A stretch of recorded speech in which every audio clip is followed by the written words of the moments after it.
getting it ready to take the front clip off, so I'm doing a rough tape job. Because these slide over the caps when you move it forward, so I tape them with the blue masking tape. The other thing I do is I loosen these up, these cam nuts for the front clip attachment. I mark exactly where they are, or take a photograph, loosen them up. It just makes it harder to pull off. Next is the headlight wiring harness comes off, and then I'll be able to get in and remove those straps, move things aside, and get into the pedal box to move it forward. Another piece of advice: when you disconnect these light wires, this end goes with the front clip, and you need to make sure that when you put it back on, you push it through this area before you get it on, because if you don't, you're going to have to remove it and put it back on again. So the straps are removed, flipped up.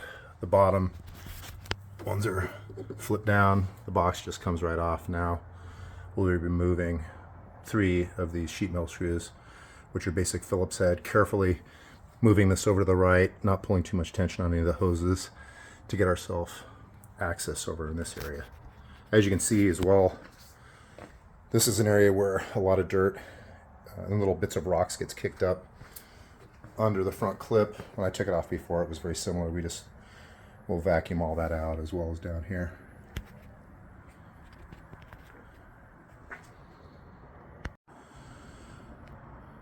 So I've moved the box out of the way here. There's no tension or issues with any of the AC components. A little bit on the wires there, but it's okay. And here's the panel with 4 hex head or Allen bolts that will come out to give access into the pedal box area. And we can see some of the areas here that are going to need some sealing and a little bit of work when I put it back together. Okay, so here's the pedal box all the way back. Here's the 2 bolts on this side. As you can see, there is a further bolt towards the firewall to move it. The other is right back in there. You can reach that with a socket with an extension and a universal. It's not too difficult. Here's the 2 bolts. One has my spring attached to the throttle, and they are 2 different sizes. You can see the one on the left is very short, and the one on the right is a long bolt. You can't really mix those up. Now I'm going to clean this up and do a flush of my brake system, and then I'll be doing some sealing work and getting this back together.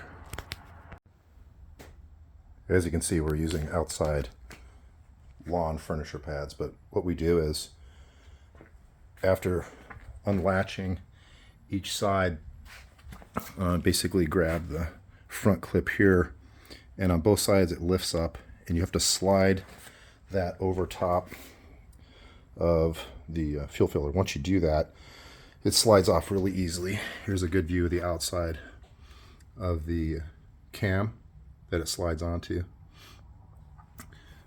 Also, you have to lift up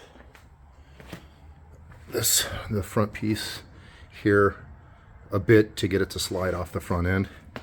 Once we get it slid past that point, I just use that as a cushion. It's very rudimentary, but it keeps it well padded and safe while we're working on the car and getting ready to get it back on.